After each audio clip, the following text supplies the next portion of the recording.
So before we go ahead with next question, normal shift मैंने आपको बताया था, तो आई वाज एक्सपेक्टिंग कि नॉर्मल शिफ्ट के लिए यू विल आल्सो रिमेम्बर, याद होगा मैंने कल नॉर्मल शिफ्ट से पहले लैटरल शिफ्ट बताया था। तो लैटरल शिफ्ट बताने का रीजन था because what I was expecting, someone said but after the class you should have said during the class.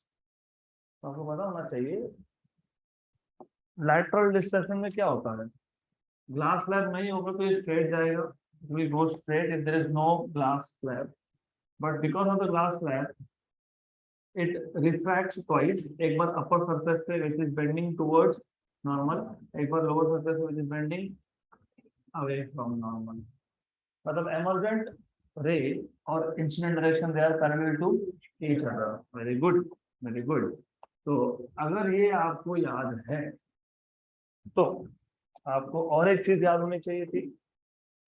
Let me just take this diagram here, then if you look at the solution, हमने यहाँ पे लिखा था lateral shift is t sec r sin of I minus r।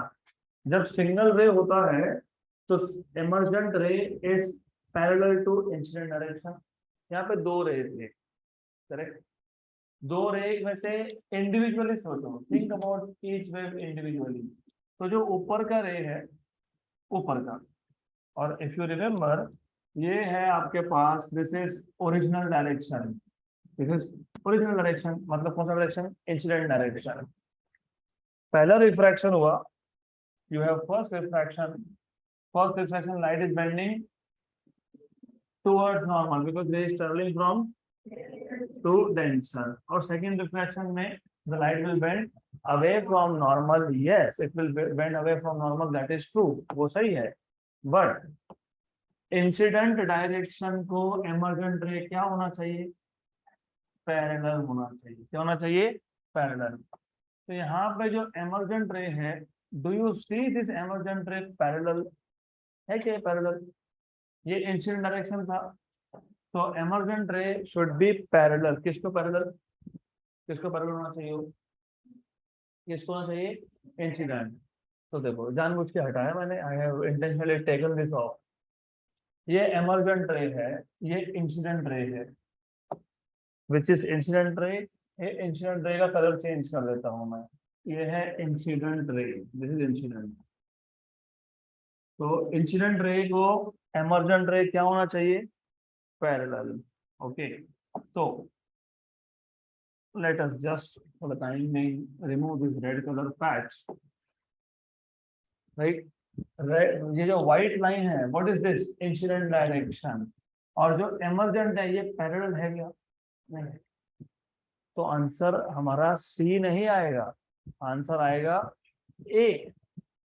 क्यों, क्योंकि याद रखना, इसलिए तो पहले ये बताया था, reason behind telling you this was कि you should see emergent ray, single ray की बात कर रहा हूँ। Emergent ray is always parallel to incident direction. तो यहाँ पे भी जब सेकेंड रिफ्रैक्शन हुआ, ये जो रिफ्रैक्टेड रे है जो दूसरी बार रिफ्रैक्ट हुआ, वो रिफ्रैक्टेड रे पैरेलल होना चाहिए किसको, इंसिडेंट डायरेक्शन को। इंसिडेंट डायरेक्शन को पैरेलल होना मतलब it will basically converge at away point. तो कन्वर्जेंस कहाँ होगा, अवे होगा। यहाँ तक क्लियर। तो आंसर सही है, सिर्फ अवे लिखना पड़ेगा, नॉट नियर। तो I will complete this diagram again. तो थोड़ा सा ध्यान दो बेसिक कॉन्सेप्ट पे। तो द आइडिया वाज, मैंने और एक क्वेश्चन भी होमवर्क दिया था, तो I hope you have done this. किया है ना कंप्लीट, नहीं तो you have 24 more hours to do. ये है स्लैब, हमारे पास क्या है, हमारे पास है ओरिजिनल दो रेस थे। अगर स्लैब नहीं होता तो वो दोनों रे कैसे आते, स्ट्रेट जाते। और वो कहाँ पे कॉन्वर्ज होंगे, कहाँ कॉन्वर्ज होंगे, क्या नाम दिया उस पॉइंट को, आई। तो the point of convergence is I, remember. कब, अगर आपके पास स्लैब नहीं होता तो ये दो ray they will go and converge at eye. लेकिन स्लैब होने की वजह से यहाँ पे रिफ्रैक्शन होगा, बेंडिंग होगा और यहाँ पे भी बेंडिंग होगा, तो दो बार बेंडिंग होगा, एक बार इस सरफेस पे और दूसरी बार उस सरफेस पे, तो we will see both of them. तो फर्स्ट केस में क्या था, the ray is travelling from rare to denser, it bends towards normal. मैं सिर्फ कलर चेंज कर देता हूँ, I just change colour for the sake of simplicity, I just change the colour. तो यहाँ पे ये ऐसा जाने की जगह पे इट विल बेंड इधर ना, नहीं कहाँ पे, ऊपर, bend towards normal.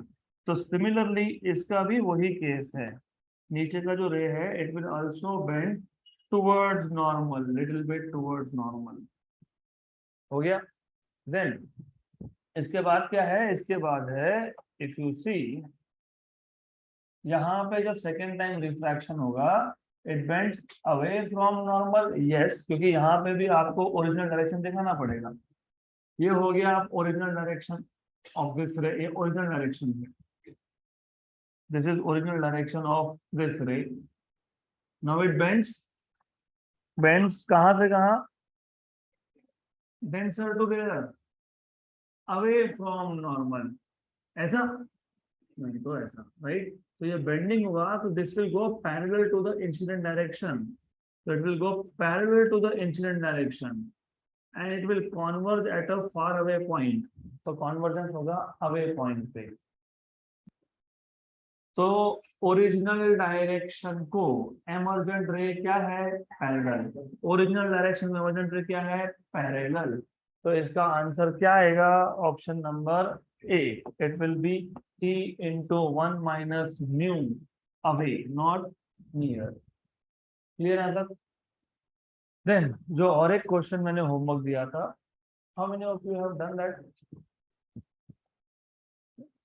None of you forgotten, तो I will give you 24 more hours.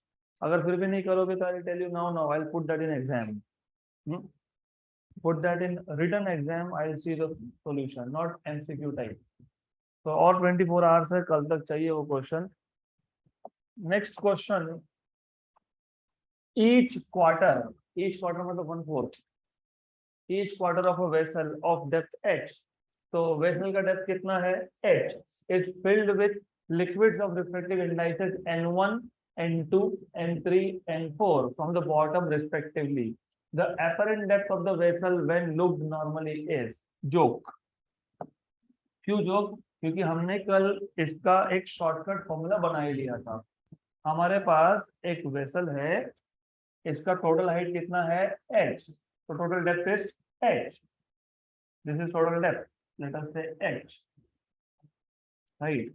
तो हमारे पास एक वेसल था जिसका टोटल डेप्थ है h, एंड मैंने ये भी बताया था कि अगर if you are filling different liquids of equal depth, तो चार लिक्विड्स है, चारों चारों का डेप्थ क्या है, सेम है। तो पहला लिक्विड सपोज यहाँ तक आएगा h/4, दूसरा लिक्विड सपोज यहाँ तक आएगा और h/4, तीसरा लिक्विड यहाँ तक आएगा और h/4, and last liquid will be till the top again h/4। तो चारों के चारों लिक्विड्स का डेप्थ क्या है, सेम है। तो राइट, रिमेंबर दिस, इसका डेप्थ कितना होगा, h/4, इसका रिफ्रैक्टिव इंडेक्स कितना है, n1, तो t1 equal to h/4 n1। अब यहाँ पे ये फर्क नहीं पड़ता ऊपर से t1 काउंट कर रहे हो कि नीचे से, मतलब 1 2 3 4 या 1 2 3 4 इज द सेम थिंग। तो t2, यहाँ पे t2 कितना है यहाँ पे, h/4, so t2 equal to h/4 and n2, then you have t3 is again h/4 and this is n3, and lastly this is again t4 equal to h/4 n4। तो कल मैंने आपको एक ट्रिक बताया था एपरेंट डेप्थ का, अगर याद होगा तो, total depth, total depth and upon total number of liquids, 4, 1 upon refractive index of first liquid plus 1 upon refractive index of second liquid plus 1 upon refractive index of third liquid plus 1 upon refractive index of fourth liquid। हो गया answer खत्म। देखो कहाँ पे है, कहाँ पे बताओ, h/4 1/n1 plus 1/n2 plus 1/n3 plus 1/n4, तो option number B, option number B. Option number B है h into 1/n1 + 1/n2 + 1/3 + 1/n1 upon 4 option number B. Done, clear, okay.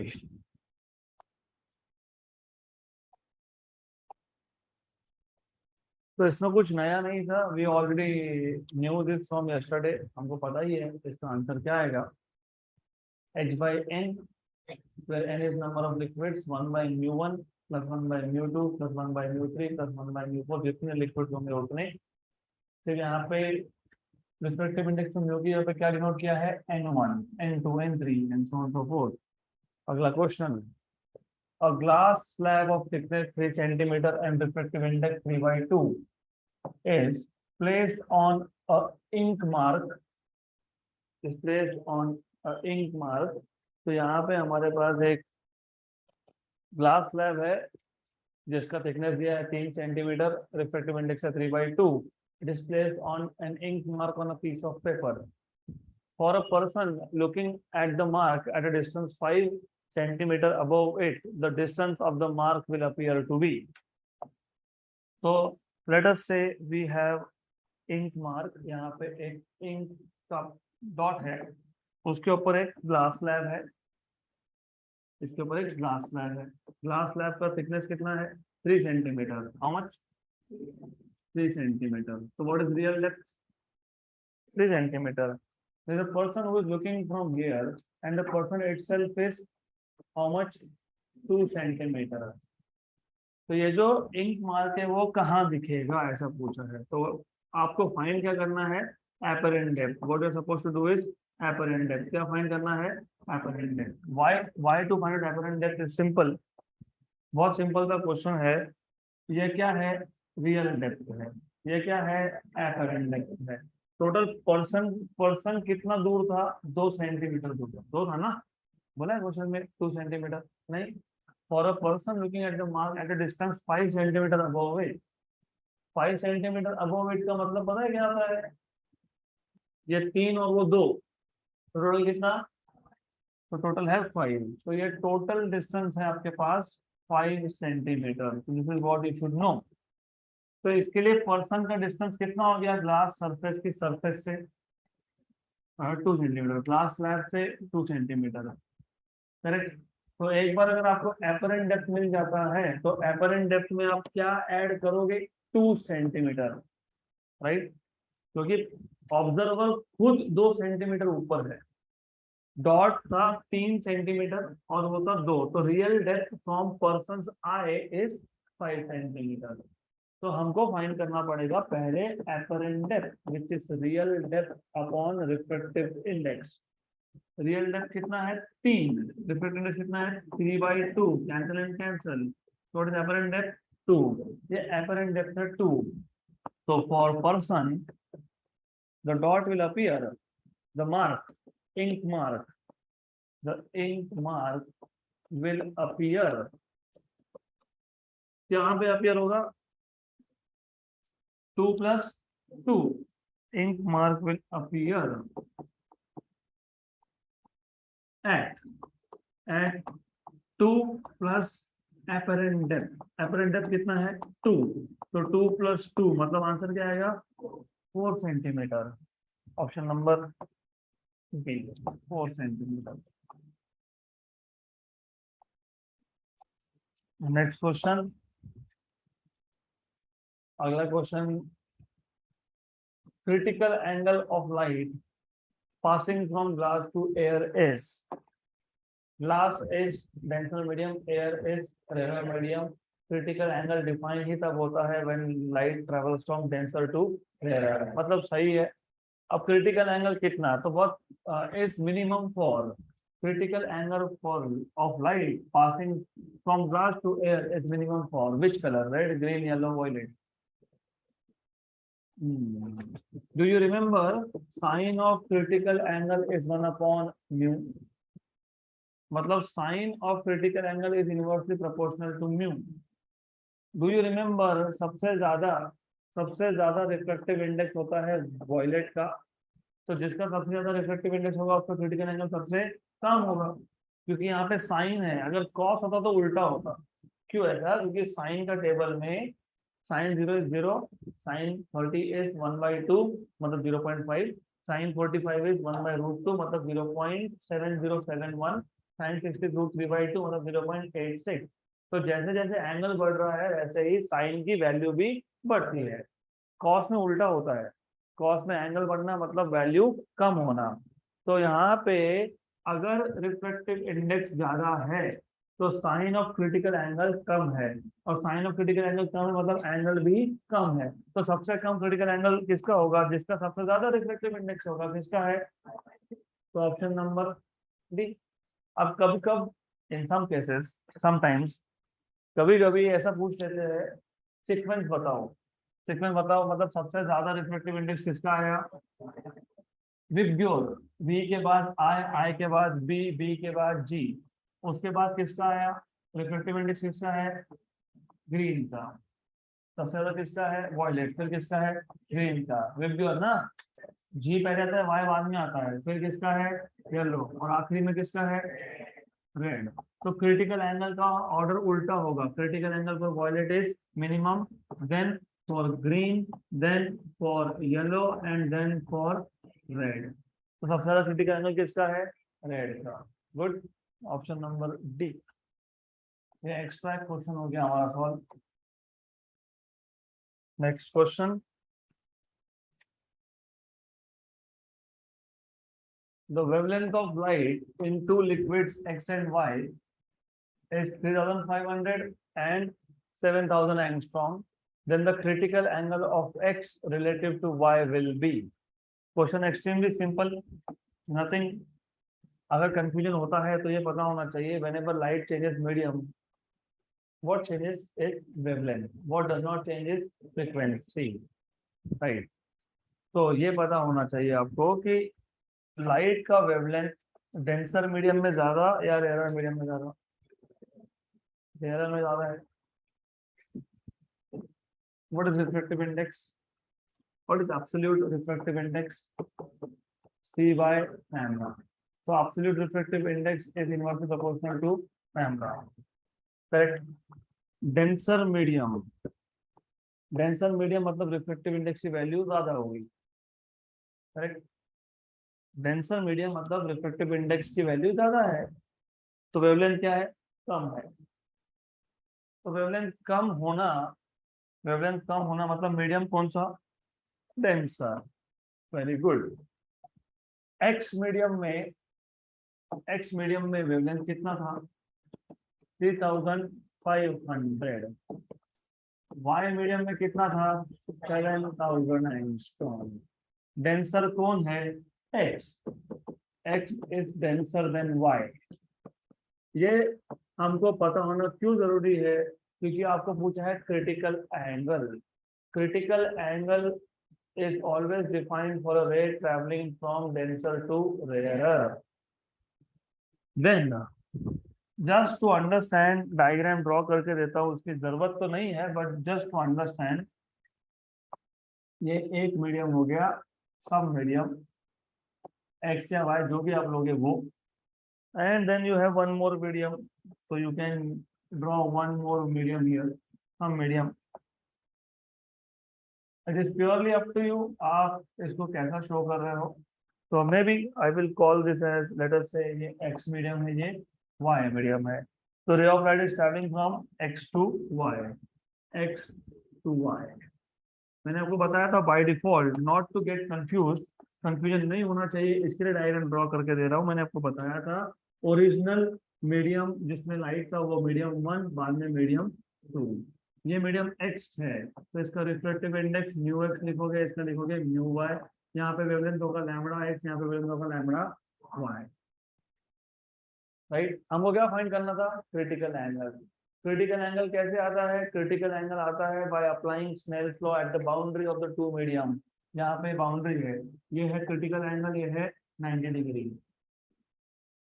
Question actually hourly भी follow सकता है but कभी कभी गड़बड़ हो जाती है, तो वो गड़बड़ नहीं करना है हमको, इसके लिए पूरा हमको करना पड़ेगा। डायरेक्टली लिखने जाओगे 30 डिग्री आंसर आएगा, 30 ऑप्शन नंबर सी में है। राइट। क्यों? क्योंकि lambda X upon lambda Y 3500 अपॉन 7000 1/2 sin c equal to 1/2 c equal to sine inverse of 1/2 मतलब 30 डिग्री। बट कंफ्यूजन क्रिएट नहीं हो इसके लिए हम लोग कर रहे हैं, आप स्नेल्स लॉ अप्लाई करो। Reflective index of medium 1 sin c equal to reflective index of medium 2 sin r। mu1 is mu x sin c, mu2 is mu y sin 90 that is 1 sin 90 that is 1। तो यहाँ पे sin c will be equal to mu y by mu x। पर अगर आपको याद होगा अभी अभी मैंने बताया था reflective index is inversely proportional to wavelength. तो जो sin c आपके पास आया क्या आया mu y by mu x, क्योंकि म्यू और वेवलेंथ इनवर्सली रिलेटेड है तो ये आ जाएगा lambda x upon lambda y। Numerator में म्यू वाई तो यहाँ पे डिनोमिनेटर में लैम्डा वाई, यहाँ पे म्यू एक्स तो यहाँ पे लैम्डा एक्स। तो अब आपके पास एक फॉर्मूला बन गया। अच्छे से समझ में आया, यहाँ तक समझ में आया।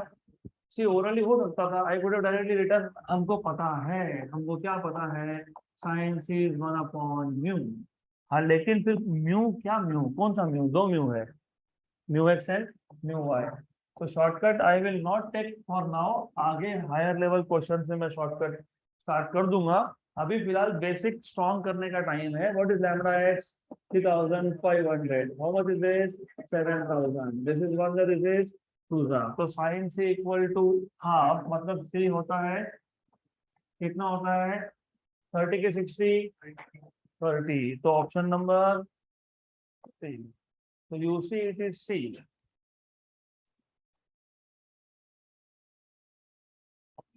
Next question. Next question.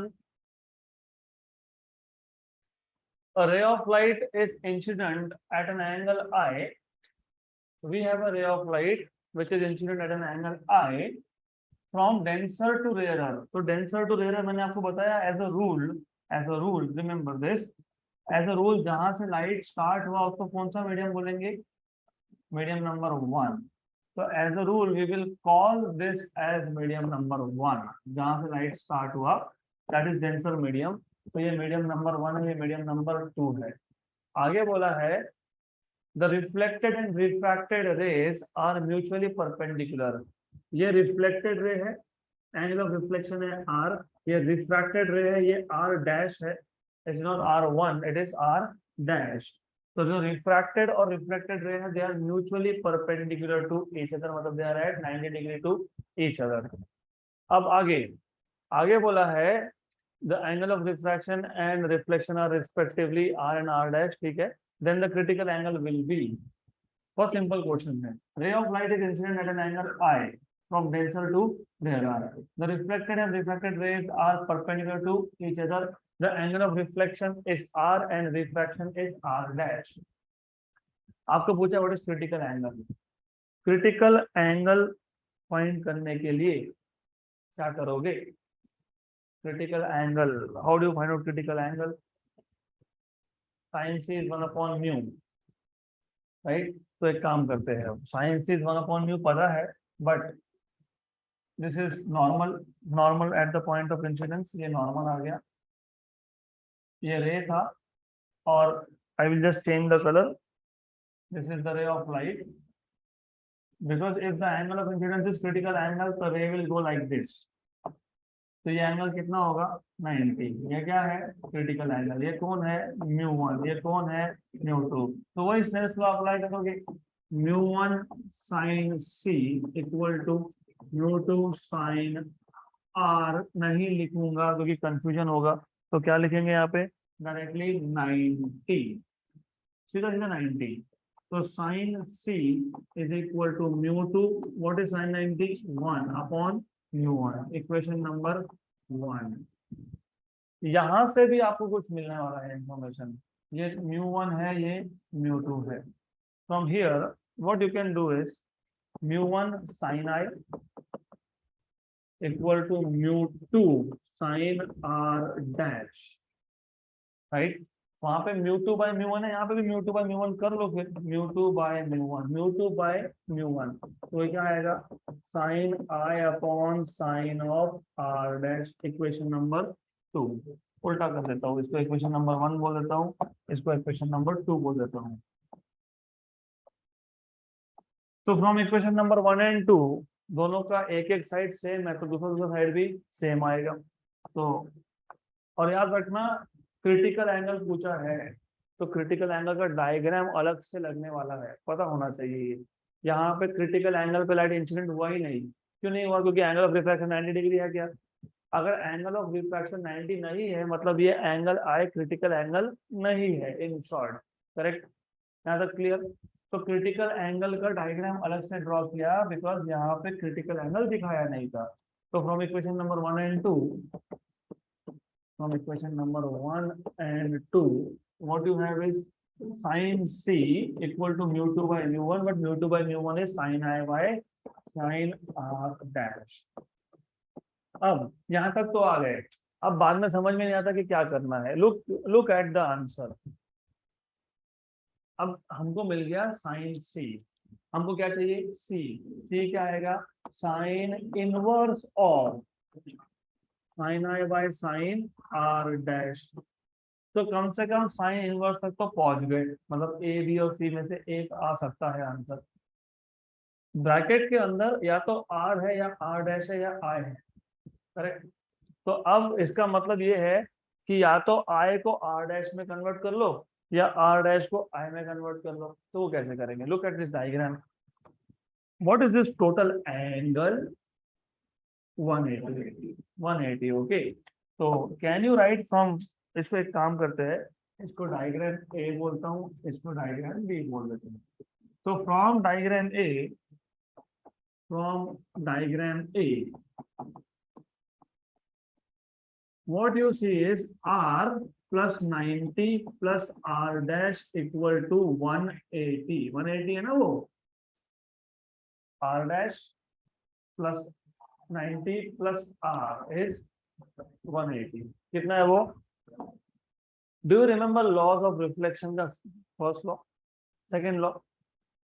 Laws of reflection में दो लॉ थे, incident ray, reflected ray and normal are in the same plane. दूसरा था I equal to R, angle of incidence equal to angle of reflection, provided the reflection is in same medium. जहां से आया, जिस medium से आया उसी medium में गया, तो आर और आई की वैल्यू क्या आएगी, सेम आएगी। Very good. तो यहाँ पे आप लिख दोगे but r is equal to I since the reflection is in same medium, the reflection is in same medium, right? Therefore ये r की जगह पे I है, प्लस 90 है, प्लस r डैश है 180, करेक्ट। तो यहाँ से r डैश मिल जाएगा आपको 180 माइनस 90 माइनस I, मतलब 90 minus I।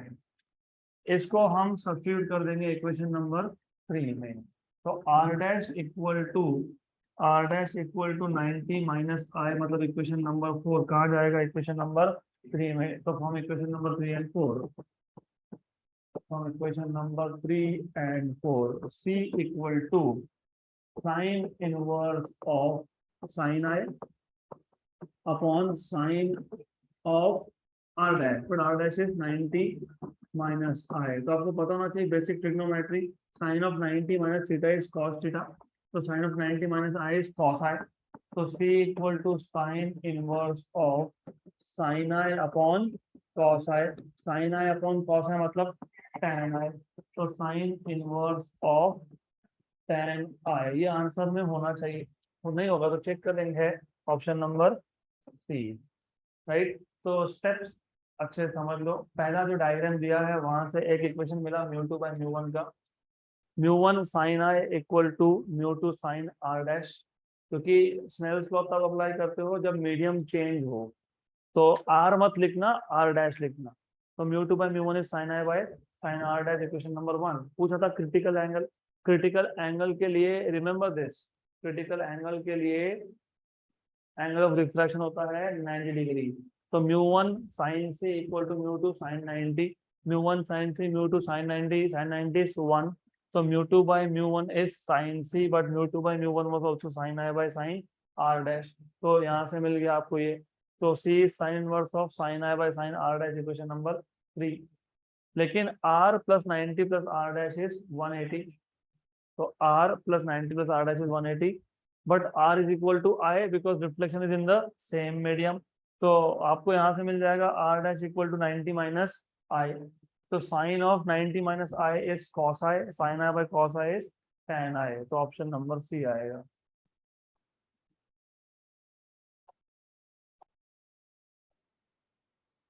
Next question, light wave enters from medium 1 to medium 2, its velocity in second medium is double from first, for total internal reflection the angle of incidence must be greater than, तो again simple question है, जहां पे information क्या है, information है light wave enters from medium 1 to medium 2, तो सबसे पहले एक काम करते हैं, I will show some medium, अगर डायग्राम नहीं दिया होता है ना, तो सबसे पहले नीचे वाले मीडियम को मीडियम 1 बोल देना, so the light is going from bottom to top, it is going from bottom to top, right, so it is going from bottom to top। अब light wave enters from medium 1 to medium 2, you don't know, हमको पता नहीं कि कौन सा medium denser है कौन सा मीडियम क्लियर है, लेकिन एक चीज बोला है फॉर टोटल इंटरनल रिफ्लेक्शन, इसका मतलब light should travel from denser to rare, तो ये तो पक्का हो गया, राइट, तो क्रिटिकल एंगल अगर फाइंड करना है तो वही कॉन्सेप्ट है वापस से, ये मीडियम 2 है, राइट, तो now what you can do is वापस वही μ1 sin c equal to μ2 sin 90, तो यहाँ पे वापस आपको मिल जाएगा sin c equal to μ2 by μ1, क्योंकि sin 90 1 है, पर अगर आपको याद होगा जो होना चाहिए refractive index is equal to c by lambda, correct, याद है क्या ये, यस याद है, तो गुड, तो आपको ये याद होगा, फिर μ2 by μ1 is lambda 1 by lambda 2, फिर आपको ये भी याद होगा कि मैं अगर फ्रीक्वेंसी से मल्टीप्लाई डिवाइड कर लेता हूँ तो this becomes velocity v1 by v2, तो साइन c इक्वेशन नंबर 1 से है क्या है μ2 बाय μ1, क्या है μ2 बाय μ1, और इक्वेशन नंबर 2 से μ2 बाय μ1 क्या है v1 बाय v2, तो इक्वेशन नंबर 1 एंड 2 से हमको साइन सी क्या मिलेगा,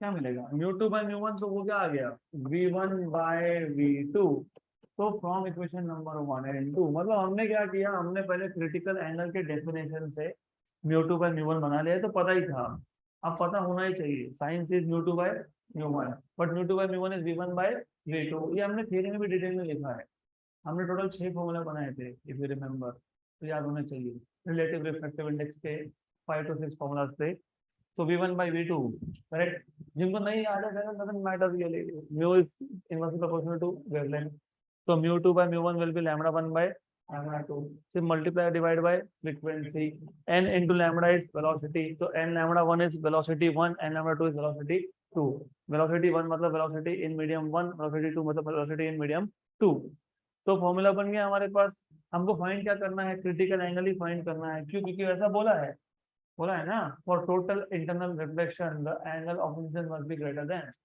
for total internal reflection angle of incidence must be greater than critical angle, तो घुमा फिरा के क्या पूछा है आपको, क्रिटिकल एंगल पूछा है, तो क्रिटिकल एंगल फाइंड कर लो, मीडियम 2 में वेलोसिटी क्या है, डबल ऑफ मीडियम 1, बोला है ना, देखो its velocity in second medium is double of first, इसका मतलब आपको क्या बताया है, आपको बताया है v2 is 2 times of v1, v2 is 2 times of v1, तो कैंसल एंड कैंसल, तो साइन सी वापस से आ गया हाफ, अगर साइन सी हाफ है तो सी की वैल्यू 30 डिग्रीज है, तो 30 डिग्री ज्यादा होना चाहिए, तो option number A.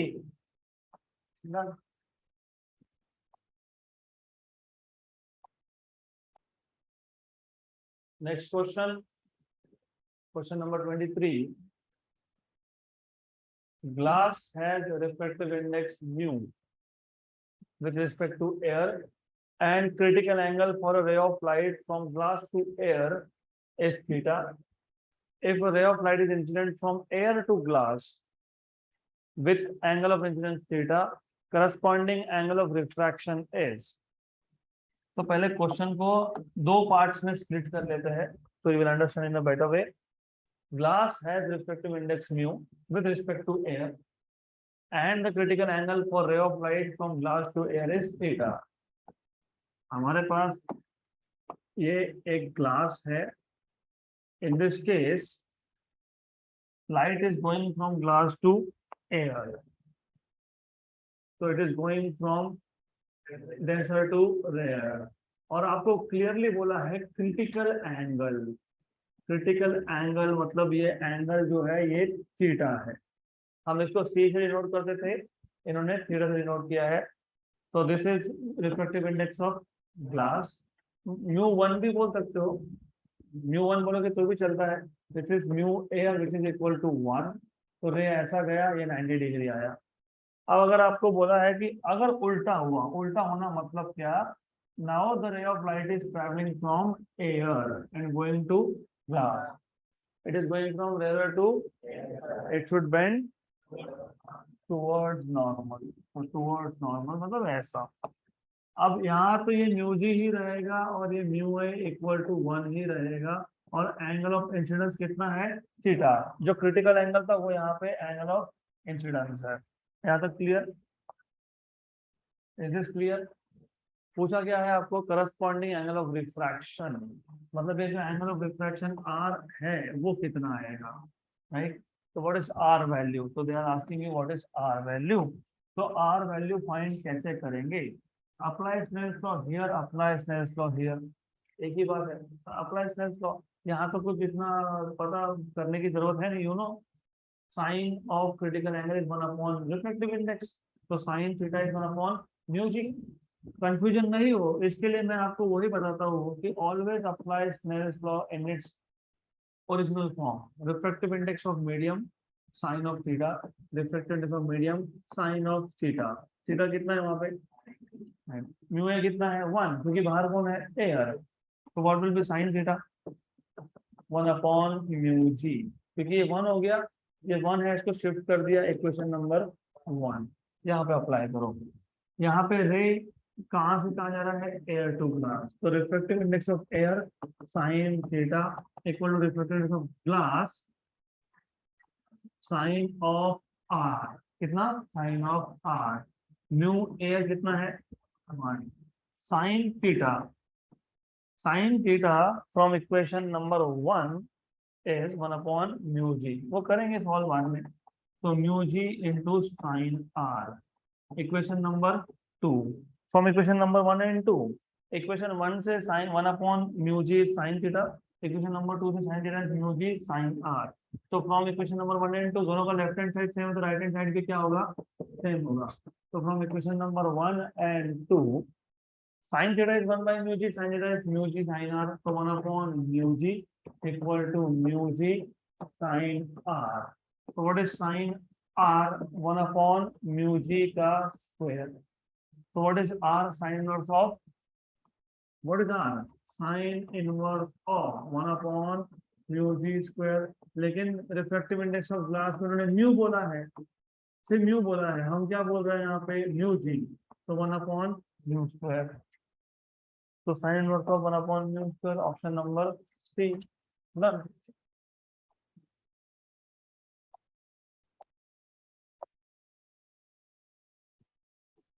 A double convex thin lens of glass, refractive index 1.5, has both radii of curvature of magnitude 20 centimeter.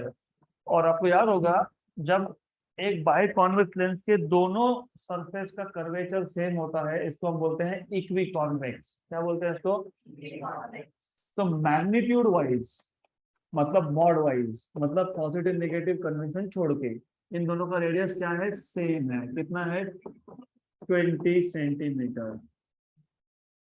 Incident light rays parallel to the axis of the lens will converge at a distance l such that. सबसे पहले और आपको basics पता होना चाहिए, incident light rays parallel to the axis, मतलब object is at infinity.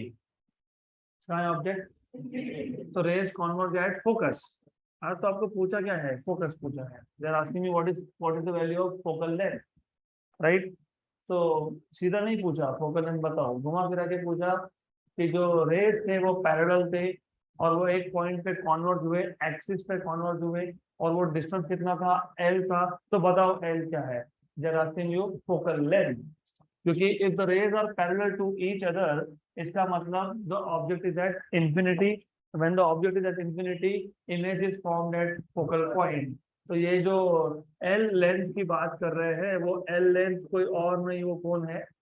तो अभी ये लेंथ है, उसमें आपको म्यू दिया है, उसमें आपको आर दिया है, तो कौन सा equation? Lens maker equation 1/r1 minus 1/r2। Find क्या करना है?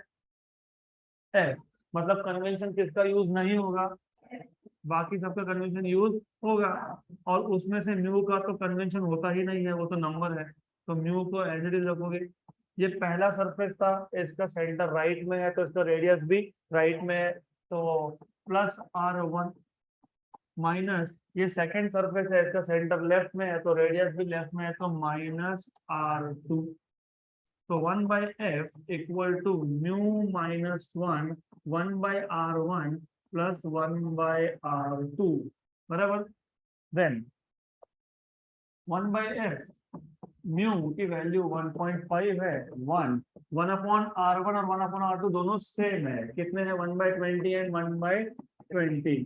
तो 1/20 1/20 मतलब 2/20। तो ये आ जाएगा 0.5, ये आ जाएगा 2/20, 0.5 टू इज 1, तो आंसर इज 1/20। तो f which is equal to 20 centimetre. Option number A correct. Yes, wait wait, सही है, गलत कुछ नहीं है। I am gonna give you a trick now. थोड़ा शॉर्टकट कर लेते हैं। शॉर्टकट करोगे तो आंसर फास्ट आएंगे। तो let us make a formula for equi convex. Equi convex का मतलब R1 और R2 क्या है? सेम।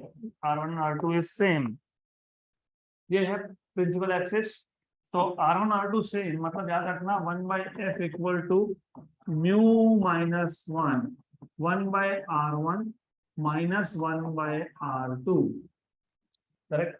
अगर आपको फोकल लेंथ फाइंड करना है, तो फोकल लेंथ छोड़ के बाकी कन्वेंशन यूज हो जाएंगे। मतलब R1 will be taken to be positive and R2 will be taken to be negative. तो नेक्स्ट स्टेप में आ जाएगा ये प्लस, और ये भी, ये माइनस माइनस माइनस में बिकम प्लस। उसके अगले स्टेप में आएगा, क्योंकि ये इक्वी कॉन्वेक्स था, इक्वी कॉन्वेक्स में R1 और R2 की वैल्यू क्या होती है? सेम। और ये माइनस माइनस क्या हो गया? प्लस। तो ये क्या आ गया? प्लस। उसके अगले स्टेप में अगर आप देखोगे, तो 1/f equal to mu minus 1 1/r plus 1/r is 2/r, बराबर। तो f क्या आ गया? r/2 into mu minus 1। तो जब भी इक्वी कॉन्वेक्स ऐसा फॉर्मूला, ऐसा लेंथ दिया होगा, तो f equal to r/2 into mu minus 1। Now एक झटके में क्वेश्चन सॉल्व कैसे होता है? लुक, इक्वी कॉन्वेक्स है, यस। क्या है फॉर्मूला? फटाफट, r/, अभी यहाँ पे भी कंफ्यूजन होता है, यहाँ पे भी कंफ्यूजन होता है। ऊपर म्यू माइनस 1 के नीचे mu minus 1। Left hand side अगर लेंथ है, तो राइट हैंड साइड भी लेंथ होगा। लेंथ होगा ना, distance and distance, l⁻⁴ l⁻⁴ mu is a number. अगर आप ऐसा लिख देते हो गलती से, तो चैप्टर नंबर 1 याद कर लेना। Distance is always distance, distance can not be equal to 1/डिस्टेंस। अगर ऐसा लिख रहे हो, तो फोकल लेंथ सेंटीमीटर में है और आर सेंटीमीटर में, तो आप क्या लिख रहे हो? सेंटीमीटर इज 1/सेंटीमीटर। ऐसा होता है क्या? तो डायमेंशन हमेशा दिमाग में रहने चाहिए, क्योंकि बहुत बार आप देखोगे कि गलती हो गई। गलती करनी ही नहीं है। R is distance, F is distance, distance is equal to distance, नीचे सिर्फ नंबर है, नीचे क्या है? नंबर है, बराबर। करेक्ट। तो यही फॉर्मूला था, क्या चेक कर लो, था यही। यस। अभी आर कितना दिया है आपको? कितना दिया है? 20। म्यू की वैल्यू कितनी दी है? कितना? 1.5। 1.5 minus 1 1.5 minus 1 is 0.5, 0.5 into 2 is 1, ऊपर का 20, नीचे का 1, focal length is 20 centimetre. Now count, 1 2 3 4 5 6 7, 7 against no step, because this is no step. r upon 2 into mu minus 1, r is 20, 2 mu is 1.5 minus 1, 0.5 into 2 is 1, नीचे 1, ऊपर 20, answer is 20। ये कौन सा lens था? इक्वी इक्वी कॉनकेव के लिए सिर्फ यहाँ पे माइनस आएगा, खत्म। करेक्ट। मैंने अभी तक इक्वी इक्वी रखा है, मैंने अभी तक प्लानों पे गए नहीं हम लोग। इक्वी इक्वी मतलब दोनों साइड कॉन्वेक्स या फिर कॉनकेव है। ऐसा भी करेंगे जस्ट टू एंड विथ, अगर मैंने ऐसा किया, इसका मतलब एक सरफेस है प्लेन, दूसरा है कॉन्वेक्स, इसको बोलते हो प्लानो कॉन्वेक्स। क्या बोलते हैं इसको? तो वो भी आगे सीखेंगे। तो for the time being this is what you should know.